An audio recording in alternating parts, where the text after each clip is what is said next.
Nicholas Boy-Smith. Welcome to the podcast. Could you tell us what your involvement in Create Streets is and what Create Streets does as an organisation? Well, Bruce, thank you very, very much for inviting me. It's lovely to be sort of Zoom talking to you. And apologies because I know it's been a while. We've been trying to set this up, so sorry that the state of my diary has kept malignly mucking up our plans. What's my involvement with Create Streets? Well, I founded Create Streets, so I guess that's a quite deep involvement. It's for me, it's very much a second, arguably even a third career, and I set it up, I think, legally in 2012, though actually only resigned my job to do it full time at the end of 2013. Create Streets is actually technically has two entities. It's a social enterprise, Create Streets Limited, and it is a registered charity, Create Streets Foundation. And they, obviously they're related, but perform slightly different roles. At its heart, Create Streets, at its kernel, you might say, does research into the relationships between place, where we spend our days as humans, as neighborhoods, as families, as communities, and outcomes for humans and for humanity. Where are we happy? Where do we lead happier, healthier lives? Where do we speak to our neighbors more? What will encourage us to support new developments? What will give us confidence about the future? What will diminish that confidence? Where can developers make money? We've no problem with that. What types of property and place don't just sort of make money in the short term? What guard their value over the long term? What places are resilient? What are the challenges of tower blocks? What are the advantages of, or indeed the challenges of other urban morphologies and forms? What blocks I say. So that's, if you like, that's the heart of what we do, and then we bring that to life by caring a lot about the reality of placemaking and the stewardship of existing places. So we support councils, landowners, developers a bit less, more landowners or councils, land promoters more than developers, and above all, community and neighbourhood groups, in making places more healthy and happy and beautiful and resilient. And we do that mainly by, well, I guess we're sort of perhaps a little bit too wide for quite a small. There are only 10 of us, but quite a small organisation. So we do master planning, we do design coding. If you like, we do strategic advice to people who can change things. I used to be a strategy consultant a long time ago, so I think we're quite good at trying to get to the key questions and cut out the rubbish. We do a lot of community engagement, sometimes literally working for the community, often not. And we've got our methodology for that. We've got an online platform and we've got different ways of doing that. And then obviously we continue to publish research and essays, and we publish our own things. We publish, obviously for the mainstream media, we publish in the specialist media. We occasionally publish things in academic journals, a bit less often, but we sort of keep up a steady trickle of that. And just to finally answer your question, Bruce, so I set it up, and it was literally me in the dining room for some years, carefully replying to contact emails without necessarily signing my name to give the impression it was more than just me. I'm now the chair of Create Streets, and my superbly talented and hardworking and brilliant colleague David Milner is full-time managing director. So he takes day-to-day leadership with Constance de Montigny and Ellen Abroad, and I then help oversee that, bringing new clients and also growing the foundation and that, if you like, that wider movement. I'll press pause on myself there because that was probably far too long an answer to a very simple question. Yeah, so you're sort lost half the audience already. Sorry, everyone. Effectively, a sort of think tank combined with a consultancy firm on urban design, really, aren't you? You sort of advise people, but you're producing research sort of for its own sake in a way. Yeah, we call ourselves a design practice town builder and a think tank. So we're quite, we're deep but narrow, you might say. We're hang on, I've just got lost. I think hopefully you're still there. We're interested in everything that happens in terms of those relationships in place, doing it and thinking about it and researching and writing about it. Yeah, and you've been involved as well with various government initiatives and organisations. We first met on the Building Better, Building Beautiful Commission, and since then you've still not easy to say after 5 years. Not the Too best many B's, and there's an adverb missing. Yeah, sorry, I keep interrupting you. Keep going, Bruce. No, yeah. And you were involved after that with the Office for Place, isn't that right? That's correct. Yes. Yeah, which was part of MHCLG. Is that I always wondered how much far did you actually get in that organization? Like what was actually ultimately achieved at the end in terms of what policies actually ended up feeding through into legislation or into planning policy changes? Uh, so quite a lot changed, and indeed is still changing in consequence of the Building Better, Building Beautiful Commission, and indeed associated work before and afterwards. Every policy change tends to have lots of parents and lots of tendrils leading to it. So there've now been, I think, 3 iterations of the National Planning Policy Framework, which reflect some of the work that I and others did either on that commission or subsequently. Including actually one under this government. So a series of changes to the expectation of community engagement, to the expectation of good design, to the definition of sustainable placemaking, to specific things such as the requirement for street trees on new streets, the level of support for design codes, for mansard uplift, a series of the components of the Levelling Up and Regen Act, moving to a sort of more certain planning framework, which is not yet promulgated through secondary legislation, which I believe is now starting to be so-called national development management policies. So a whole series of things have changed. Obviously, the requirement for beauty in placemaking, which was cut back a bit by the new government when they unpicked some of Michael Gove's final NPPF, and in my view, rightly, and he knows how to think this, putting back firmer house building targets into the system. But nevertheless, the key ones changed. And interestingly, actually, when they got criticised, I think more than the new government were criticised more than I think they anticipated on stripping back some of the references to beauty. And interesting, their defence was very interesting, which was we're not taking it out of the system, which is true, they weren't. We're just taking out some of the references, which is also true. That is what they were doing. So I think it was quite a sort of oddly in their defence of their partial step back. I think in a way they conceded the key point. So I'm happy to take that as a partial win.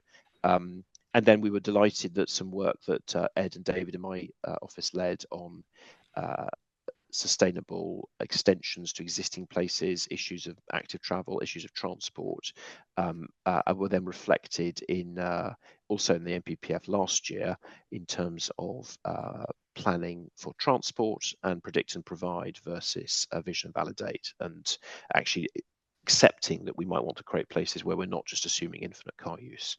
We're also delighted actually in the announcement the other day on public transport, which very prominently put trams first. So again, that's something that we Create Streets have been set up our own trams network, and we've been banging this drum now for some years. So I think whereas the debate some years ago was very much trains or buses, I think rightly, because trams I think are critical to placemaking and gentle density, we've got that now firmly in the national debate. So yeah, look, it's a bit like the police. We're never going to run out of things to do, but it feels like conversations about place, about brownfield passports, about popular preferences, about gentle density, about public transport, about trams are much more prominently there. And I won't say without disagreement, because obviously there have been disagreements on things such as 50-minute cities and low traffic neighbourhoods. So and that's right. There should be. I mean, this is a legitimate area for political debate. But we're reasonably comfortable that things continue to move, on the whole, in the right direction. Clearly, there will be challenges with the massively increased housing targets and the existential need for more homes. Is there a risk that some of that leads to some pretty bad development on appeal? Yeah, there clearly is. Do you think the argument around beauty has finally been depoliticized, or is there still an element of it being seen by those more on the left as a sort of right-wing agenda that's all to do with like traditionalism and this kind of thing? Or is the sort of the science around the importance of beauty from a psychological perspective and that sort of thing, and the importance of high quality design, is that fed through, do you think, to be a sort of politically non-partisan issue now?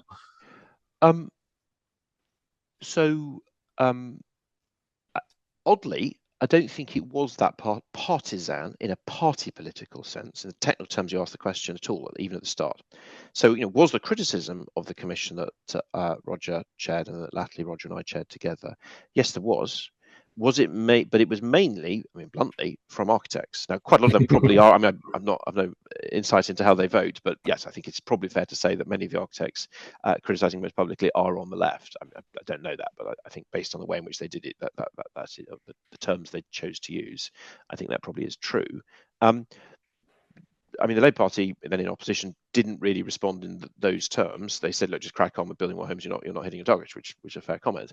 And it was then, I think, very interesting, the response to the Commission report, which we published obviously in January 2020, just a couple of short months before the COVID wave broke upon us all, and obviously shortly after Roger's death. Actually, a response from the architecture sort of community, including, I would speculate, mainly on the left. I was going to say it was mooted. I think more positive than that. It was actually pretty positive. I mean, people like David Rudlin, several prize winners and prominent architects, Reba welcomed it. So I think we, I hope, certainly, this is certainly what we were trying to do, in the terms and the tone that we took, in the range of support and references we got, in our, I hope, overwhelmingly clear empirical adumbration of the case for more popular and beautiful places. I think we, were able to bring. Sorry, I've got one of my colleagues making lots of noise over there. Is that coming through, or can you hear me okay? No, I can't hear that. I can hear you fine. Brilliant. So we were able to set out, I think, something that most people could sign up to, not everyone. And then I think quite tellingly, in the run up to the last election, the then opposition actually worked with my team with Create Streets to think about what some of the outlines and the approach to new towns should be. And indeed, we published stuff with the Labour Party in opposition. So, and then obviously, since then, I think the new government has talked about some of these themes in slightly different language, perhaps a little bit more mechanistically, a little bit less emotively, but essentially talking about the same thing. I mean, I think they'll put a little less focus on it probably, but sustainable, attractive, politically defensible placemaking is clearly still part of the agenda. They've upped the push on that in the NPPF in some ways. So I would slightly question whether it was ever that political in it with a big P. And I think if some who don't like the idea that you make popular places that people like, if they want to see that in political terms, I think arguing against the wider views of the public is never a very good way to do your politics. We've got such a robust evidence base on this now, in multiple visual preference surveys, in pricing studies, in human behavior studies. If you create places that people like, which is quite a predictably easy thing to do, between 70 and 90% of the public will support it. It's really quite a consistent range. And that's associated with higher values. Yeah, fine. Argue against that if you really want to. I'd rather be on my side of the argument because I think we're going to win. Yeah, I think from the sort of architectural establishment perspective, I think it was probably more ideological and stylistic than it was political. That there was still such a hangover of certain design philosophies, and there was a skepticism that there was this sort of group of people coming along saying, "Oh, everything must be Georgian," which is not what anyone has ever said. Exactly, and it was obviously a false perception. Yeah. But I think there was a perception there that there's sort of the classicists were attempting to come in and sort of dictate to everything that everything must be classical, this kind of thing, which obviously wasn't true. And I think when the architectural establishment realized that actually this wasn't a stylistic agenda, it wasn't a political agenda, it was just about quality, whatever quality means, that was something they could much more easily support, and therefore got on board. And it was good to see that they have got on board and are still on board to this day. Yes, I mean, let me be provocative. So I agree with what you just said. But I think it is important to make the distinction, which is certainly the outcome of our work would be not that thou must use a Georgian sash window, but that if that's where what people want locally ends up, that's fine too. And I think there's certainly some who would literally want to ban that as an inappropriate and a dishonest response to modernity, and that clearly we wouldn't agree with that. But by the same token, if you ended up with a more heterodox, textured, coherently complex response to the place using some range of traditional materials in a slightly new way, that's fine too. It's got to just be something that you can get that popular support, so we can be creating those homes that we desperately need and making it easier for people to tread more lightly upon the planet. Yeah. Yeah, no, I think that's fair. You mentioned new towns.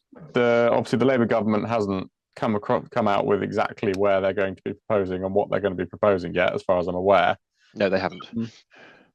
Do you think that will happen? If it does happen, will it be entirely state run, or will they attempt to do it in some form of partnership with existing developers? And if it does happen, are they likely to succeed in doing it well?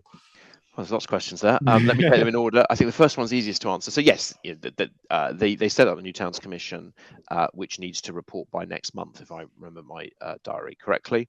They had an interim report to do within 6 months, which they did, which was a bit thin. I think it's fair to say. I mean, that's not. I mean, maybe that was all they felt they could go public with. I didn't really get there. I thought the interim report that, hopefully they're holding their powder dry.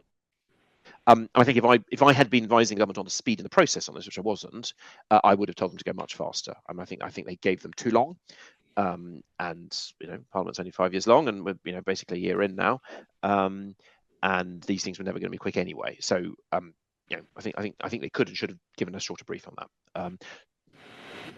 Will they be entirely state run? No, I can't imagine that's doable. So will there be a little bit of pressure in that direction? Probably. Obviously, there are new powers for compulsory purchase under actually the Michael Gove Levelling Up and Regen Act. So will they make use of that? I would imagine so. What are they and how good are they? And when will they be delivered? I can't give you that question because I don't know, neither does anyone else. I think there is a risk that they end up being too much what the volume house builders would want to do anyway, two-car based without a real middle. I was a little disappointed, I've said this publicly, in the terms of reference, which we Create Streets, so in a way drafted the proto version of the terms of reference, and I think they ended up a bit watered down by the time they actually got delivered to the New Towns Task Force. I mean, not disastrously so. I mean, I think you could still do a really good job with what you've got. I know there's some excellent civil servants and advisors working in the task force, working supporting it, so I remain hopeful. I know there are people within MHCLG who get it. We published end of last year, I think. We published our report on new towns, or second report on new towns, actually, suggesting the principles for creating them, suggesting how to create them, and actually listing, I think, 13, 12 plus a baker's dozen, 12 plus one places to put them, and we were, quite clear principles linked to areas where you've got high unmet housing, measured through social housing waiting lists, market prices, homelessness, ones ideally that make use of existing or already planned infrastructure, because the idea of trying to sort of be building a new train line to do this or a new this or a new that, it's just going to take too long given our current incapacity to create infrastructure anything like appropriate speeds. And we are minnows compared to our Victorian predecessors on this. So we suggested a series of places along the Elizabeth line, various lines linking in across the south and the Midlands and the southeast of England. We suggested massive extensions to Cambridge, relying on some of the existing work done on trams there. Clearly, if Cambridge had the land prices it had in the 19th century that it does now, it would have doubled, and it clearly should do that. To what degree will the New Towns Task Force government take an approach like that? I mean, I honestly don't know. They've certainly got several people saying that type of thing, but they'll have volume house builders saying, look, just allow us to build what we normally do and it'll be fine, and which it won't be. I mean, we've got to move from house building to town building, and the problem is with the single partial exception of Milton Keynes, which is a slightly odd case. I think it's fair to say that none of the new towns built post-war have been a proper success. We just have lost the skills of how to do this. There is no one alive today who has properly worked in this country on creating a thoroughly successful new town. I say with the partial exception of Milton Keynes, which does have some strengths. Well, I think it's because all the new towns were built during the automobile era, weren't they? When the philosophy of the hangovers of garden cities sort of merged into thou shalt drive everywhere. Yes, plus town centres with Cumbernauld was obviously the iconic ideal, but fortunately that was the worst. But well, I think it's so difficult to get away from that. Even the sort of extensions to Cambridge, which a lot of which have been sort of praised, some of them, to my mind, really don't meet the sort of the necessities of what makes a good place. Like you're looking at very, very blocky, spread out, only 4 or 5 story sort of apartment buildings, mostly with far too much gap between them and not enough density and not enough actual thought as to what makes a sort of coherent streetscape rather than these sort of expansive. And I know they're cheap to build because you can build like a nice concrete frame and cover it in slip bricks and you're done. But no one seems to realize that that's exactly what was done in the 1960s, and it does not age well, and it does not turn itself into a nice, coherent place. I couldn't agree more. I mean, I know I've upset some of the team and the architects and urban designers who've been working on some of those by being quite critical of them. I mean, look, I think I'd be a little bit more supportive of their density and their urban morphology, which I think on the whole is as good, or certainly better than most of the stuff we've sort of coughed up in the last 30 years. They are greening up, so they've planted them quite nicely, and as they age they're getting a bit better because some of the trees and the bushes are slightly shielding the poor residents from the chilly East Anglian winds that otherwise, other than the 2 months of the year, blow heartlessly across that part of the country. I've spent a lot of time in Cambridge, so I'm being a bit silly.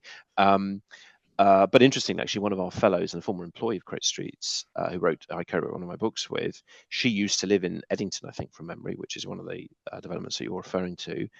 I think she said this publicly, so I think I can say it. I can quote. I mean, she basically hated it. She thought it was totally heartless and sort of soul destroying. And I don't think that was the main reason that she and her boyfriend went to live in Germany, but I think it was one of the underpinning ones. Actually, was they couldn't get anywhere nice to live, and they were living and working in Cambridge, and actually it was a little bit heartless. And yes, it's because the love isn't there. I was speaking to one of the senior people who's been very involved, who was quite upset by what I said. I didn't say it meanly, I hope.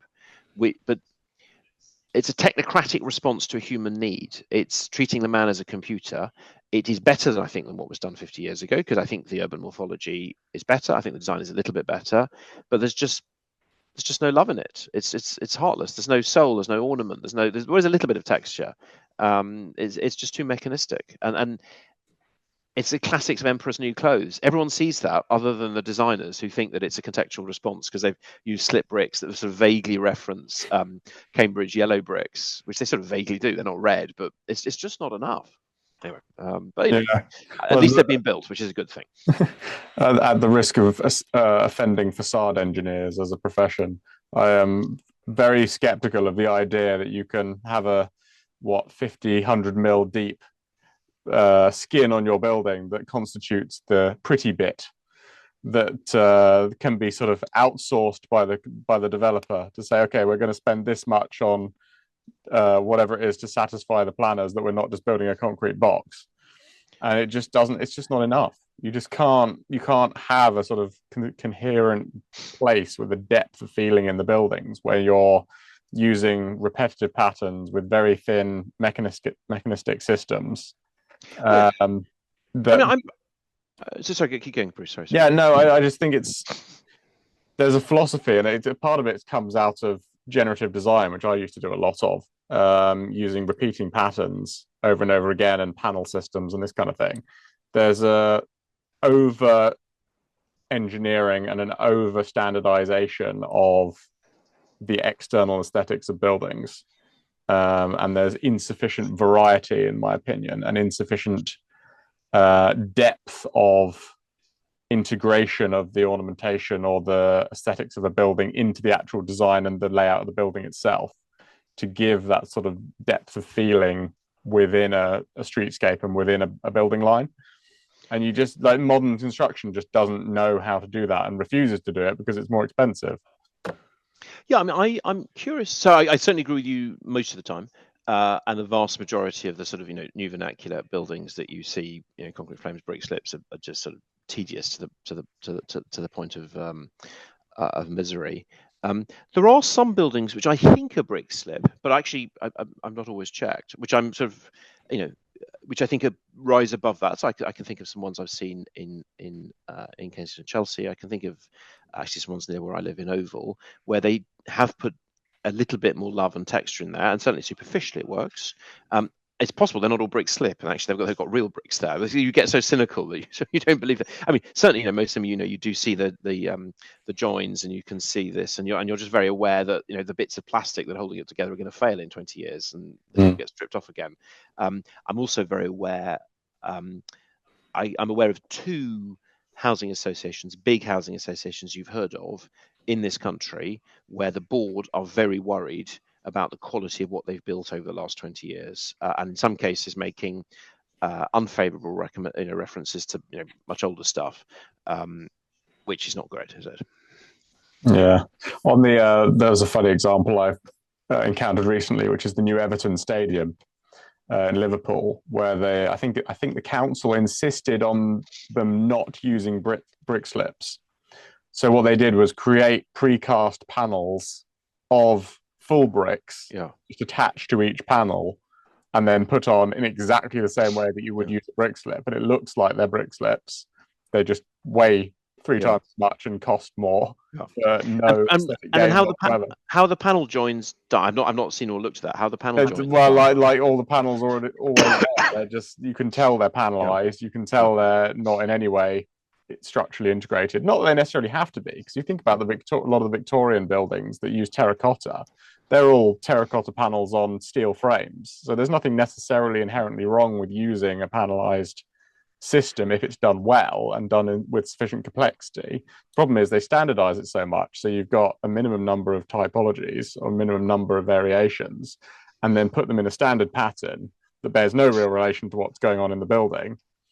And it has no sort of larger formal complexity, and therefore it results in a sort of monocular, single entity, single block building that doesn't have any real visual complexity, especially from a distance. I mean, I talk about coherent complexity, by which I mean, as you get close, you get that texture that stone or brick or wood, organic materials give. I mean, metal can, but an ornament can give, and detail. And but then as you step away from it, it resolves itself into some sort of pattern, probably with some embodied symmetries within it, and probably with some form of representative or symbolic or biomorphic forms in it. And it just time after time, that's what most people prefer. Not everyone, but most people most of the time. And yes, it's something that we are currently struggling to do. And I do remember the view that I think it's more to do, weirdly, you may disagree with this, but I actually think it's more to do with philosophy than with cost. I mean, clearly you can do crap really cheaply, and that is a challenge in a way we couldn't in the 18th century. So, if you look at the Flaxmill Maltings, the earliest sort of iron frame building in the world, it's bricks, between the iron frame, because it sort of has to be, and it's actually rather nice. And the iron frame inside is expressed through these sort of slightly misproportioned little sort of Doric iron columns, and it's all rather lovely. You can now just stick up a huge great metal shed on the M1 now, 10 minutes at a fraction of the price per square meter. So we can do real rubbish really cheaply. But I was in Doha a few weeks ago, and I was very struck. I'm going to misremember my names here. There's I won't say the name of the souk because I'll mispronounce it or get it slightly wrong. But there's a historic souk where the port used to be, which basically in partly burnt down 30 or 40 years ago, and had lost lots of its original material, original buildings anyway. They rebuilt it using original techniques, so it's basically just bricks with I'll say plaster, a form of lime mortar of some description, using no doubt local materials, all lovingly ornamented using local patterns. It's quite cheap, really. I mean, it's quite simple actually. And then round the corner there's again quite a well designed, urbanistically much higher density new quarter, Allies and Morrison's, I think from memory, with a master planners, though a range of architects are involved. And it is responding in some degree to Arabic patterns and textures and forms, but only sort of superficially. And it's much more expensive. The material, I mean, you've clearly got expensive stones. I'm sure the price per square foot was astronomical. It doesn't actually have anything like the love or the humanity that the much cheaper, much lower, admittedly, souk around the corner does. And it was very striking as I walked around in the evenings. The souk was full. I mean, jammed, and the new neighbourhood, had a smattering of people. People were using it. They were walking through. But certainly much better than the traffic modernism of much of the Middle East. I mean, much better. I mean, infinitely preferable. But it had nothing like the vitality or life or public appeal that the rebuild did around the corner. and yes, that had that biomorphic texture and detail in it, which they sort of hinted at, but just hadn't got to. Yeah. I assume, have you read Nikos Salingaris's book, Theory of Architecture, which talks a lot Yeah. about all of the fractal scaling laws and that kind of thing? Highly recommend to anyone Yeah, listening. I know Nikos is a friend of mine. Yes. Yeah, yeah, no, I think I can understand why developers do it. Like as a developer myself now, you're in that different position of making cost quality trade-offs and having to say, okay, well, yes, I can do this extra thing, which will look really good, but it'll cost me more than if I don't do it. And that'll affect my Yeah. profit margin. But I think it's one of the reasons why we have to renormalize culturally an expectation, and again, I'll deliberately use the word, that buildings and places should be beautiful, so that, forgive me, Bruce, you as a developer, or indeed any other developer, would just be a bit embarrassed if you did something ugly. I mean, that is part of it. I mean, if you look at what was done commercially, 150 years ago, yes, more ornament and texture was put in than was structurally necessary. It's worth adding a lot of it was provided by machine cut or semi-systematized. It's not all done by hand, and it's a bit of a Yeah. myth, and it always was something that Samuel Hughes has explored very convincingly. Um, if we had more people asking to buy this stuff, the price would go down. At the moment, actually, some of the stuff that we used to be normalized has become a luxury product just because it's not used much. But that could change, and indeed, in some places, I think it's starting to change. Yeah, well, it's nice to see that technology is being used to reintroduce some of this stuff, starting with things like CNC cutting and that kind of thing. And I think as CNC milling gets cheaper, that will start to be used more, hopefully, and certainly casting as well. Yeah, I was actually I was at a talk with Francis Terry last night actually, and he was showing a building that's coming out of the ground right now, which is used CNC cutting, and he was very clear he couldn't care less. And actually, I remember years and years ago visiting him, and they'd been, I'll get my lingo wrong here slightly, but they'd essentially been 3D mapping lots of sort of plastic fruits and corn sheaths, like in a harvester pub, which they'd carefully arranged into swags and sort of braggadocio style fruit, basically to turn into machine cuts. I'm not quite sure what, on no doubt some Dallas gazillionaire's mansion. So that is coming. It's already coming. It's already with us, and it'll come Yeah, more and more. I think I'd like to see, as much as I'm not a fan of overregulation and the planning system is already ridiculously complex, as is the building regulations. I think some form of computer measure of visual complexity expressed in a single number, in the same way that U values are, and a requirement for that value to be over a certain level, in the same way that we Gosh, have a yeah. requirement for under a certain amount of U values in energy performance. If you had a scale from 0 to 1, say, of visual complexity, you could and that you would have an AI or just some form of algorithm that measured the visual complexity of a facade system, say, or a facade of a building, and the local authority's planning policy just said it must be above a certain amount. That's a brilliant idea, Bruce. Well, look, we'll do some chat on that live, or not live, but no, I think you should write a blog or a 1,000 or 2,000 word essay saying how that would work, and we should Well, put it out there. I talked to Cleo Valentine in one of my previous episodes, who's a neuroaesthetic researcher, and Chinuki Saraceni as well. And there are researchers outside of the architectural establishment in the sorts of neuroaesthetics and neuroscience space who are looking at this sort of stuff. But I think it would be a very simple measure to say, once you've got whatever the system is that's measuring this, in the same way that SAP calculations turn into the energy performance certificates. Once you've got a system, you say, this is the system as far as the government's concerned. All the local authorities are going to use this system, so it's all consistency across the board. You've got to submit your BIM model or your 3D facade, or even just drawings maybe, and say, okay, this street scene, say, is, and it could even vary by street. Like in some streets you want it to be more, some streets you want it to be less, but that would be down to the local authority. And then you could say, street by street or with a policy map, these are your areas of certain values of the visual complexity value. And I guess the challenge, and again, this is said in the spirit of supportive interest. The challenge would be, would it be gameable and turn into something ridiculous? discuss. Could you find some way of just doing something silly at the edge, or doing some funny pattern that actually no one likes and no one wants? So the reason we ended up, and some of the work we do, some of the policy work I've done, talking about, I did it short and as visual and as numeric as possible, pattern books and design codes, was essentially to get to the same points in a way that local people like and will support, but with some of that coded response to local materiality and preferences, Cotswold stone, limestone, red bricks, hung tiles, mathematical tiles, whatever it might be, because we clearly know that local people do spot materiality, even if they don't always know the name for their local material. They really, really do recognise it, and actually, most of them care about it.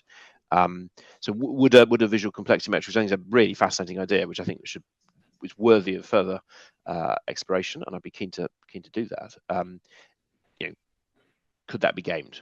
Would it allow you to get that level of materiality that we know people care about? Yeah, I have thought about this, because in theory you could do something very almost Minecrafty, that it was sort of singular voxels, if you like, in the same way that you have pixels in 2D, you have voxels in 3D.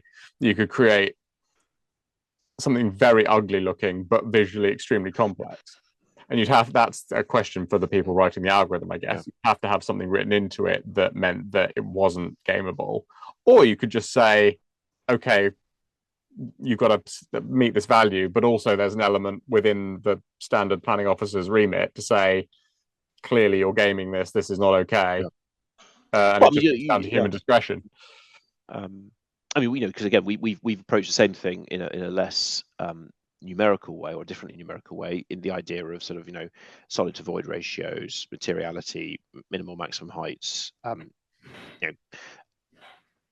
think there's more to be done. We haven't actually finished the work on this. We haven't published it yet, but I think it's open to question to what degree councils are deploying design codes well, to what degree they're responding to what people like, to what degree they're just becoming lots of vague statements of aspiration, which are no use at all. That was, I gave you a glass half full answer earlier to one of your questions. The glass half empty would be that with the loss of the office place, which obviously was a disappointment, who within government is actually focused on that, on the design quality, and who specifically is looking at the link between local planning policy on design issues and de-risking development and de-risking planning. To the best of my knowledge, no one is. I may be wrong on that. Could that be an answer to that? Yes, conceivably. So I think there's a definite. I think there's a rich vein there, and what we just need to keep expressing is that what places look like does matter. It is not true that it doesn't matter. It is not true that it's superficial. When some foolishly say that what places and buildings look like is a merely superficial issue beside its actual functionality, they are fundamentally misunderstanding humanity. They're fundamentally misunderstanding the human response to places and literally how we take in our information. No, you're right. People do care. I did, having recently been through a neighbor consultation exercise for one of my projects, I was quite delighted and surprised by how supportive a lot of people were.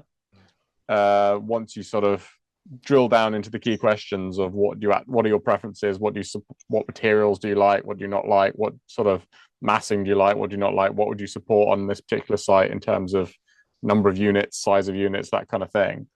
And people are, I think when you ask people, they are generally supportive, as long as you've asked them and they're able to express their opinion and you're not doing something completely unreasonable. Yes, I'd emphasize that second bit as well as the first, but yes. You have obviously people like not to be done at. Yes, exactly. And I had I've been using my local parish or village design guide, or referencing it, which is over 20 years old now, and it is very helpfully specific in certain cases, which is rare, I find, among design guides. And I've been thinking recently that there needs to be a much easier way for neighborhood plans to be created by neighborhoods who don't necessarily have resources. There should almost, I think if maybe if there is one, but there should be a template system or a very easy way for neighborhoods to create neighborhood plans and local design guides using a system that's very intuitive, very easy, requires minimum bureaucracy, doesn't require huge amounts of coordination between different people, Well, Um, had the office yeah, place continued to exist, that was one of the things we were precisely going to do. The idea essentially of defining the process and the template. So you essentially could create a village or a neighbour design code, responding to the questions and the materiality and what's appropriate for where you are, to strip out all the complexity. Because we've moved a long way on this. So when I started, some of the early neighbourhood forums or parishes trying to do design codes were literally told by local councils that they couldn't. Well, one literally said you couldn't, which was wrong. It was actually incorrect advice. What was more common, which was more ambiguous, was that you shouldn't. And then we managed to do some anyway, and then we managed to get the system, the MPPF, to change, to support it, and we managed to get a little bit of funding there for it. So that's quite common for them to. I mean, the two most effective things that a neighbour can do is allocating of land. Well, three most effective: working out what you do with your neighbour bit of SIL, community infrastructure levy, and doing a design code. Those are the things you can actually do in a neighbour plan that are worth doing. And sadly, many neighbour plans waste huge amounts of time and emotional energy having rows about things and drafting things that are just completely irrelevant to their local plan. So that is a frustration. But yes, I think a template to do it quickly and easily is doable. As we've done more and more design codes up and down the country, we do find them easier to do. There are bits you can appropriately copy. You may change a thing, but like the framework stays the same. So it is getting easier. It has certainly been design consultancies sort of gaming the system, overcharging, making it too complex, and there's certainly been councils. I've said this publicly, so I can say it again. Nervous of asking the public. I mean, genuinely, I've been on a public Teams meeting where a seniorish official at a northern city, when I think it was me pushing that they need to ask people what they like, said, but what do we do about I think this is literally the quote, or very close to it. What do we do about the traditionalist prejudices of the public? Now, I come back to our Georgian windows discussion. Yeah, what one should not mandate, certainly not at the national level, that it shall be Georgian windows. But if that's what people want, the idea that you ban it or regarded as wrong to do that is clearly perverse. yeah. Well, I think I wrote a long article about this and did a lecture on it. It's not necessarily the old styles that people like. It's the characteristics of the old styles, or characteristics that the old styles have, that people like. And if you replicate those characteristics in new styles, they will like it equally. Whereas if you don't Yes. do that in, Yeah. say, for example, sort of mid-century or Yeah. just modernist design generally, or very simple design that doesn't have those characteristics, people are not going to like it no matter Yes. what it is. I would agree with that. I think I'd add one slight caveat, or perhaps two slight caveats. One is that sometimes if you're deploying or evolving a traditional language, it might imbue it with a locational or a symbolic significance that it's perhaps quite hard to reinvent de novo. I mean, that won't always be the case. And the other thing I'd say, just as a sort of statement of practicality, is we have to design systems for the average. Because most of us, by definition, are average. Certainly, most of the planners, architects, developers, politicians are average. It's just the human condition. And it used to be the case. Walk around any Victorian or even early 20th century street, it used to be the case that perfectly average, I don't use that in any way pejoratively, perfectly average developers, landowners, designers were able to put together streets of great charm, and which we found charming then. People didn't object to them being built. We've found them charming ever since. They haven't gone through that period of public hatred in the same way. They may have had intellectual hatred, but they've never been publicly disliked in the way that post-war modernism has been, and it is still. So we need to give the full range of patterns that people can copy and deploy. So yes, by all means, evolve it, do something new with it, create coherently complex spaces that are new. Totally supportive of that. But if you're able to copy from the past as you're doing that, it will just be easier for most of us to do it because you can use tried and tested forms, frameworks, mechanisms. So evolve it. But if you feel you need to redesign everything from scratch, some people will be able to do that brilliantly. Great. Most people, as a statement of fact, probably won't. So that's why I'm nervous of a fear of copying from all of human existence, because it just makes life much easier. Again, there's something that I mentioned Francis Terry earlier. Something he would say is his life is incredibly easy because he gets to copy. whereas most architects don't allow themselves to copy other than from the last 70 years. Well, I'd argue that almost all architects do copy. They just think they're not copying. Yes, well, I mean, I would agree with that, but they're copying from a very finite slice. Yeah, exactly. A very small slice. Yeah. So allow yourself to copy from everything and then evolve it as you are best able. Yeah. No, quite. I'll ask you a difficult question now on planning. Right. No, these have all been very difficult so far, Bruce. Everyone complains, not least me, that the planning system is too complex and too expensive and takes too long. If you were to suggest things to be removed from the planning process that are currently obligatory, that should not be obligatory, or ways in general to simplify the planning process to make it easier, more accessible, less costly, etc., what would you suggest? I'll do one answer in the terms that you ask it, and then one that may be slightly different to the terms you ask it. So a thing I would just take out, or certainly very largely take out, is the Part O building regs, which I think are malign. For people who don't know, can you explain what that is? Yes. You mean everyone listening to your podcast doesn't know what Part O building regs? Who am I speaking to here, Bruce? What is the level we're doing? Not all architects. No, very, very wise. Anyone listening who doesn't know what Part O, very sensible of you. So Part O was introduced a few years ago and is about the size and the efficiency of windows. It's been brought in to improve thermal efficiency, and it's been brought in some cases to prevent overheating. All the risk of people falling out of windows. Those are the stated rationales. There's probably other ones as well.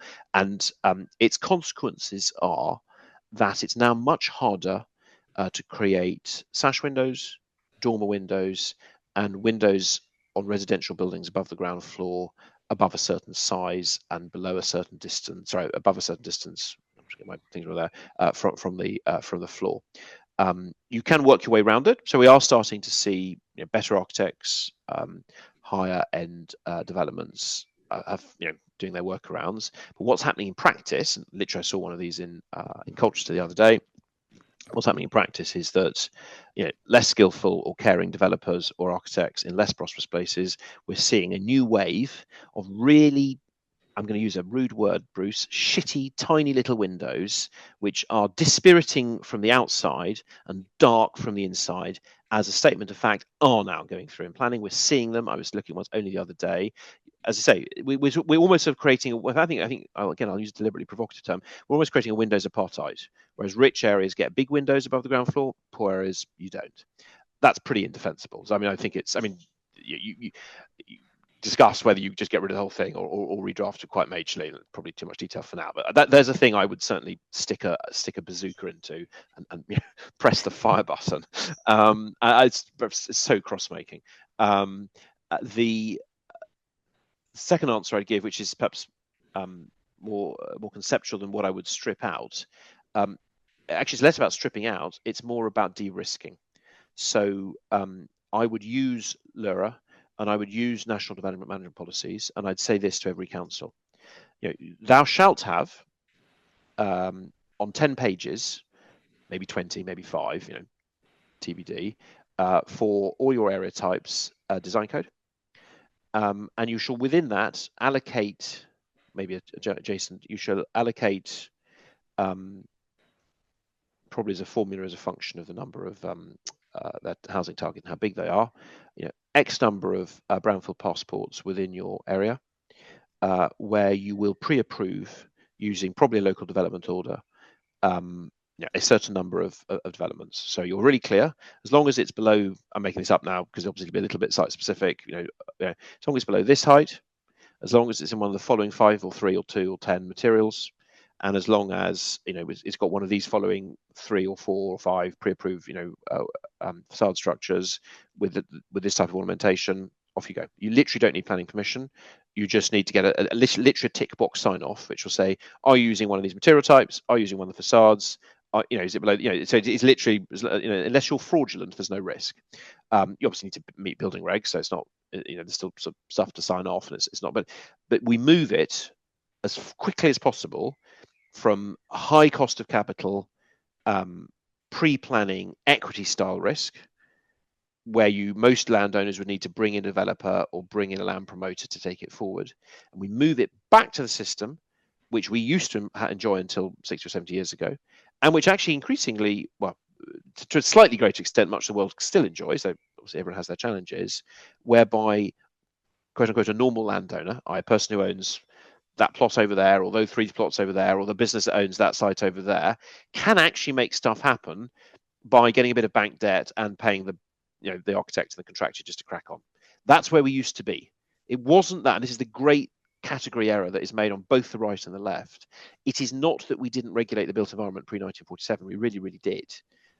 We have hundreds, actually, we have thousands of years as a species, and our earliest extant sort of planning regulation in this country is from the 12th century. Was it the 11th century? No, 12th century. So I'm getting my numbers wrong. They're always difficult, these centuries things.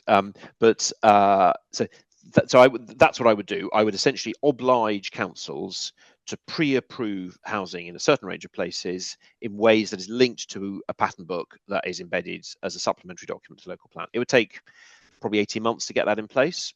I would give them a target, and I'd give them a little bit of money, a little bit of carrot, and a bit of stick. And national development management policies, existing mechanisms such as LDOs, the existing requirement for authority-wide design codes, which is there in statute that hasn't been made through secondary instruments, that's all there. I think that was basically the direction that the last government was going in.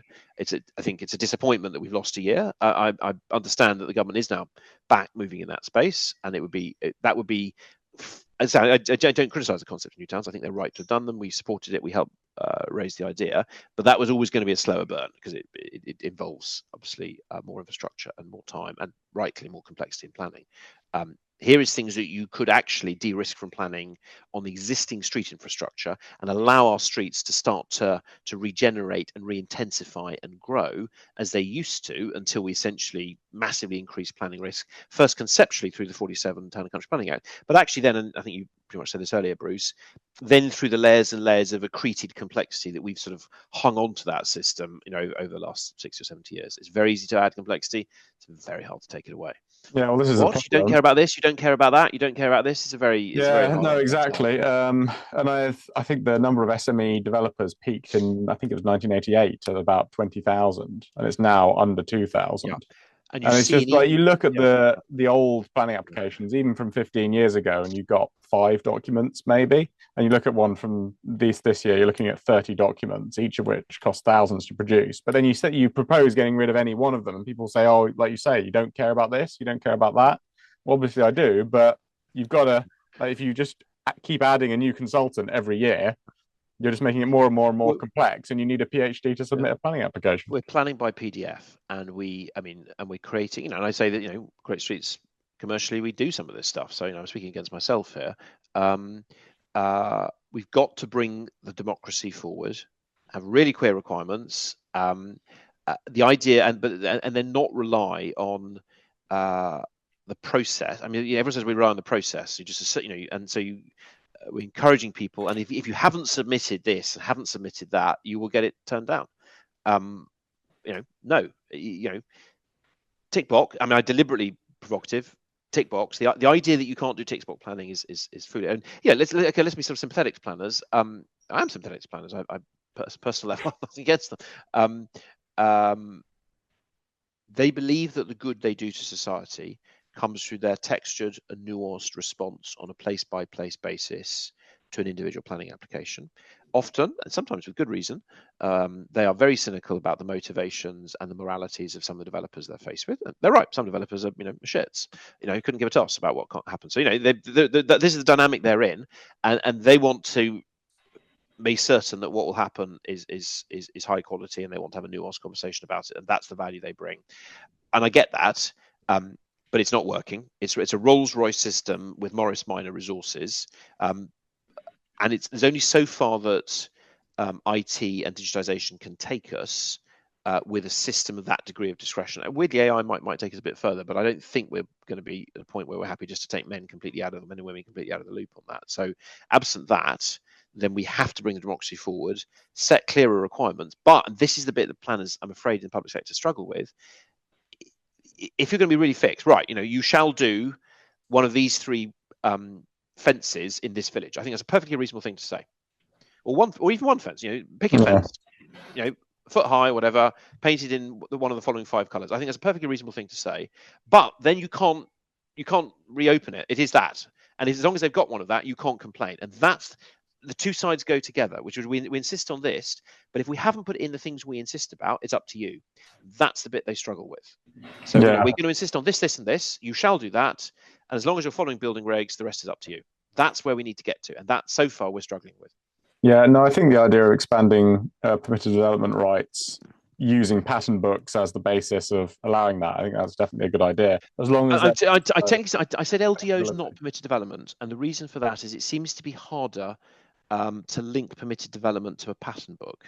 I also think politically that's a harder sell with this government because, as you doubtless know, permitted development without windows was associated with some pretty awful development a few years ago, which rightly, has now been stopped. It's therefore seen quite toxically as a way of putting poor people in windowless sheds, which it actually isn't anymore. You can't use it for that anymore, but it is associated with that. So I think probably permitted development is not the mechanism of choice for that. But sorry to interrupt, but I think it's quite an important point. Sorry to have interrupted. Yeah, no, and then would you have, so it'd be up to local authorities to basically pick a number of sites that would meet a target of units or a certain proportion of whatever their housing target was? Yeah, I think so. I mean, I think you'd probably give them a backstop. So you'd say, look, you've got X months to do X proportion of your target through pre-permitted local development orders. And I wouldn't, maybe PD as well, but certainly local development orders, maybe permission principle, which is not much used. And if by this date you haven't done it, we'll do it for you. I mean, that would sort of feel like the right way to do it. So you do oblige them to do it. And I believe that you could do that through national development management policies. Maybe you couldn't do the obligatory doing it from top down. I think you probably could actually. They're pretty widely drafted as best I can work out. Yeah, that would result in some very happy landowners for the ones who got their sites selected for. Right. Yes, and I think so. You'd have to, I think, do it on, if you like, urbanistic rather than landowner principles. So clearly some landowners are better people than other people and more ready to develop and have got greater access to cash. But that would become less important. I mean, systemically less important if you pre-permit. Because if you've got, let's say, you own a garage in a near town centre site in a not particular, and there are quite prosperous towns where you get surprisingly quickly you get wasted space. Chesham, where we did some work of this nature, it is surprising. Chesham is on the Metropolitan line. It's close to London. You'd sort of think it was done. It's really not. There's loads of opportunities in those and other places. Let's say you're running a medium-sized business and you own essentially a bit of land that could go back into being a mews or a street. Suddenly you could contract you, Bruce. You could contract, a guy who can build it. You could just do it. You'd have to take some debt, and you may or may not be able to do that. But suddenly we've got a fluid market for this without it all being bunged up by the need to win planning permission, which obviously becomes the smallest part of the funnel. And then only a small number of people are able to get it. And they then are quite, I mean, this is understandably but erroneously, the charge is always made of the volume house builders, and they're not actually, this is not really their fault, is that they've got this the mythical land bank, which they're only building out a certain speed. Well, prices have got to such a point they can only build it out a certain speed. Yes, by all means bring in more affordable housing. They'll never get us there. We've got to bring back in the self-build, the custom build, the SME, the have-a-go Joe, and some of them will make some mistakes, but without that long tail to the market, we'll never get there. We can't rely just on the volume house builder guys. And the market they'll always want to go to will be the bigger sites, because that's where they can get the economies of scale. That's where their model can work. They'll never be able to pick off all these small sites, which in consequence, even in areas of high demand, you just see so many sites that could be built out, even in London. I mean, around the corner from where I live in Zone 2, there are sites which urbanistically should turn into 4-story terrace houses. They're just sitting there. And I don't have the cash or capacity to, but if they were all pre-approved, and they could be. I mean, they're right next to some. The one I'm thinking of is right next to a 4 or 5-story, probably 1820s or 1830s terrace. Just pre-approve something the same. Literally, just pre-approve the same. I mean, you can see all the reasons why our dear friends in Heritage wouldn't want that to happen. But actually, it'd be perfectly doable. It would improve the streetscape and would create a 5-story built house or turn into flats. Probably more likely that.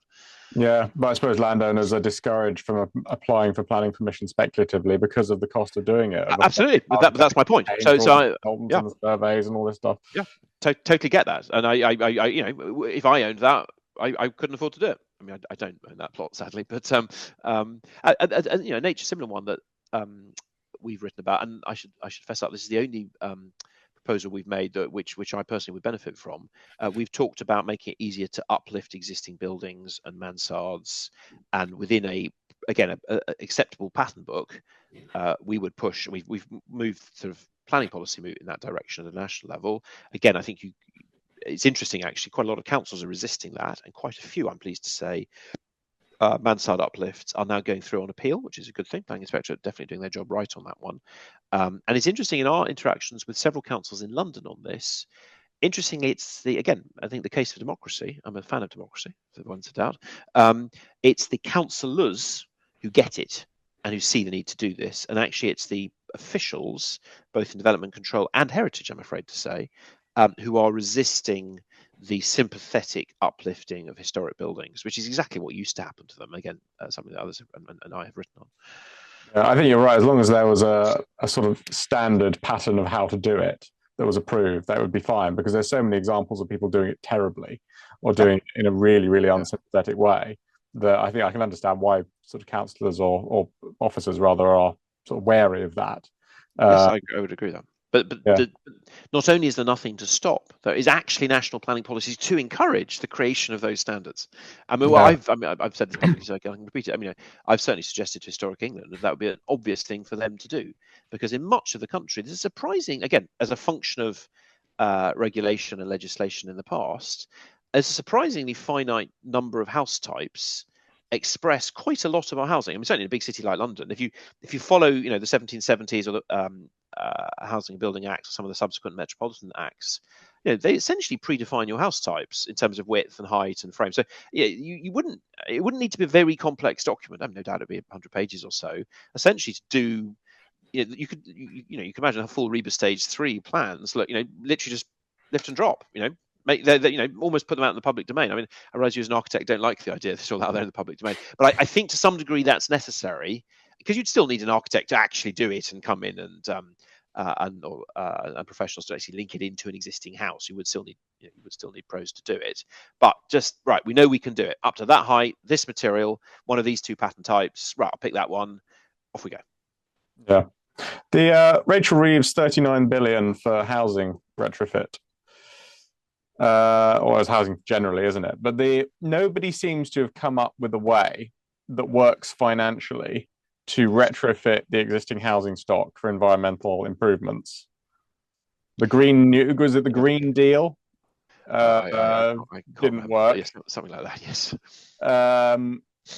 Is there a way, do you think, that a financial model can be created, other than homeowners just paying for it themselves because they want to, that will actually incentivize people to improve the energy standards to a meaningful degree of the rather old housing stock that makes up most of our properties in this country? So short answer, I don't know. Slightly longer answer is that the answer, which I won't try and play with your intelligence and that of your listeners by making up on the spot, will be place-based. It won't be cash flow based or company based. How do you get economies of scale for this? You get economies of scale by doing houses next to each other.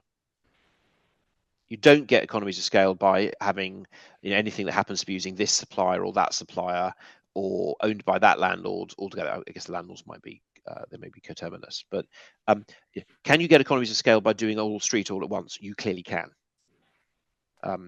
So the answer is in some way that. Now, when you've got vociferous land ownership patterns within that street, I don't off the top of my head know how you resolve that, but I do know, I guess I would say this, wouldn't I? But part of my argument over the last 10 years now has been we need to put conversations about place back into our understanding of politics. We need to care about place. The Treasury Green Book needs to care about place more. Our whole approach to levelling up, and before that to Blair era regeneration, was about helping individuals, and that often helped individuals, but it helped them to leave the place from whence they came and go to the City of London or to Manchester or wherever, or even America, and do well in life. Great, all for that. But we've got to think, but that's made the left behind places actually more left behind. as we have a more mobile labour market, or we certainly have done over the last generation. So I know, without knowing the answer to your question, I know it's about a place-based approach that gets those economies of scale by being place first, not this is the corporate looking at the ones we've done. But it's a really good question. I've actually got a short essay with Mark Gregory, who's the former economist at Ernst & Young UK, coming out that will touch on that. But it is something we want to look at more, but we haven't done yet. Yeah, I agree with you that economies of scale would make it work financially, but I just don't think you're ever going to get the coordination of people that's going to make that work. It's hard enough to put together land assemblies for development, let alone getting a whole sort of street to agree to do a redevelopment all at the same time. So I agree with that, and I guess if we knew the answer to that, then you wouldn't have to answer the question. But in some way that is possible. I don't quite know how. I mean, maybe it's incentives, maybe it's stick, maybe it's carrot. And I think if anyone listening or watching has got good ideas on that, please do get in touch, because we are in the market for that. Okay, final one on a separate issue. The quality of new builds has often come up as a issue. People often complain that new build houses produced largely by the large developers are of a poor quality, and I can attest to this, having seen quite a few of them. I am a big fan of the role of the clerk of works, which is an ancient role that has disappeared seemingly from the portfolio of roles within a construction team. And for those that don't know, the clerk of works is the sort of eyes and ears of the architect on the ground, or the client. They are employed directly by the architect or the client to effectively supervise the work and make sure it's drawn to the design, to the drawings, and done to a sufficient quality. And they're normally extremely experienced builders. I would quite like to see, or I think it would be a very good idea for the clerk of works to be a statutory position on developments over a certain size. And they are already used, because they are very useful on large public projects, by the developers and by the clients, but they're not used anymore on most housing projects, and certainly not medium-sized or anything smaller housing projects. Do you think that could be a potential route to improving the quality of our new build housing stock? Isn't the so yes is the short answer. I think it's a good question, well asked. I think the problem is more profound though than just not having a clerk of works. Quite often they don't have an architect. Oh yeah, well, well, now you're into the realms of protective function, and I'm not the right person to ask about. No, let me say interest that it happened. Yeah. So it goes to this cultural divide again, which is certainly speaking to some volume house builders. They literally don't see the need for an architect. They've got their pattern book of houses. Their view is, this is almost, if not word for word, it's certainly not misrepresenting a conversation I've had, where they say, well, why on earth would we want to bring in an architect? They just get all snooty and be rude about our houses. That's not entirely untrue. That would happen. That's absolutely 100% true. Yeah. So volume house builders won't use architects if they have some perception of that. The architects have to deliver value, and they need to be able to say, well, if you work with us, you'll get more house per meter, and people will pay more to live there, and that's got to be the deal. And I think the house builders are to blame, but I think the architects are to blame as well. So until we get back to that model where if you read about Victorian developments, they did have an architect. That architect was responding and making use of local statutes or local building regs because they had to, and he or she, well, that would have always been he, I think, in the 19th century, would then have their clerk of works taken. So I think, it's not that I disagree with you. It's just we've got a more fundamental problem to worry about first, which is the total disconnect between the volume house builders and the architectural profession, other than when they're absolutely forced to use an architect. And again, I've heard this said by house builders, but it's said by architects. They're only used when the local council or Homes England forces them to. That's not the ideal way to have a professional relationship. But just going on build quality more widely. Again, I will repeat myself, but I think it's pertinent.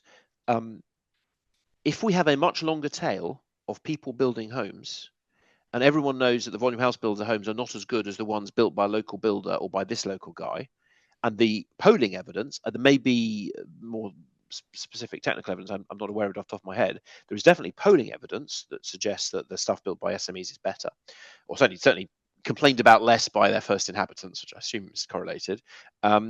If everyone used, God, don't go to, I won't name any firms, them or them, and you use one built locally, well, that will start to move the market. And if they get a reputation for not being good enough, they'll have to respond to that. Right now, that is inconceivable because we've killed the SME builder market. Yeah. Rant over. So that's not disagreeing, but I think there are things we need to sort of fix first. Otherwise, there's a risk it just becomes, a sort of a stamp. Yeah, I don't think protection of function for architects will ever be introduced in any meaningful form. Certainly, as things are currently constituted and as they're currently educated, I wouldn't support that, I'm afraid. Yeah, no, I mean, I don't think I'd support that either, and potentially on larger schemes, but then architects tend to be used on larger schemes anyway, except for the volume house builders, because they've got their own, like you say, their own in-house design teams who use pattern books, and they know how they like to do things, and they do them that way. But I mean, we're starting to. I mean, volume house builders are quite a hard sort of nut for us to crack. We are starting to. So we have done master plans for a couple of them, and we've done critical friend reviews. Quite frank, for several. I mean, 4 or 5 times now, probably a little bit more actually. Some of what we say they listen to, and some they don't listen to. But we've improved a bunch of schemes. We've at least once been asked by a volume house builder with a paycheck associated to approve their scheme and put our name to it and say it was great, which we weren't prepared to do because it wasn't. So we forego that. I won't say who. We foregoed that check, and we felt quite comfortable about that. So but it's a tough nut to crack. Yeah, no, and I do think some volume house builders do generally a very good job, but they are the exception rather than the rule, and there's still far too many that do a utterly terrible job. They were moving, I think, obviously there were challenges with what happened at the end of the last government with housing targets, which I wouldn't defend. They were moving in the right direction because they knew they had to. I think it's open to question now whether that's still the case. I mean, some did improve. I mean, again, we advised on a little bit of this. Some did improve their pattern books. Some did think more about street design. We were starting to see some better street designs in some of their plans. We're aware of a couple of places where we pushed back, sometimes working for head office, against, if you like, the locally led awful master plan, and actually were listened to and did get some changes made. I think there'll be a little bit less of that probably in the current environment, where it's going to be more about just getting stuff through on appeal.